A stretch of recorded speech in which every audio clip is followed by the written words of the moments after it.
Hello friends. When we left the UK and came to Latvia 6 years ago, I didn't have any of the skills I needed to be able to survive here. But it didn't stop me. What did I do? Well, I studied.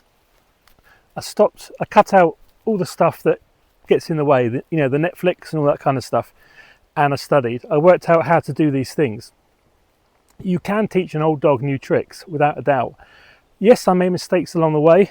Definitely, but I learned from those mistakes and I learned from other people's mistakes as well.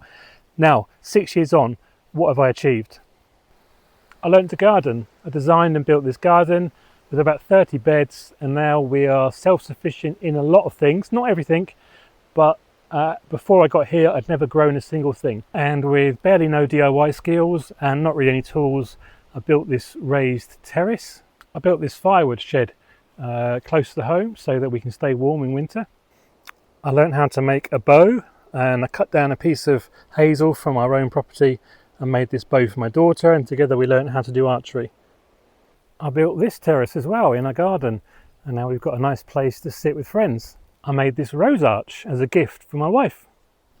I designed and built this passive solar greenhouse, and I taught myself how to do electronics and coding, and I built a smart system for the greenhouse, and now the greenhouse completely looks after itself. I built these climbing apparatus for my daughter. I learned how to raise chickens as well, which was fun. And as part of that, obviously, I learned how to build their chicken coop and hatch and stuff like that. I didn't have a workshop, so I taught myself how to build cabinets and made myself a workshop.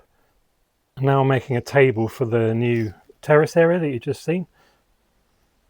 So there you go, there's a few examples of the things that I managed to do well here. But the point was, I made a choice. I made a choice that I was going to do those things, I was going to be creative, I was going to learn those skills, no matter what it took. And here we are, here are the results, here are the rewards. So, what are you going to do about it? What are you going to change in life? What skill are you going to learn? And what are you going to build? What are you going to create? Let me know in the comments below.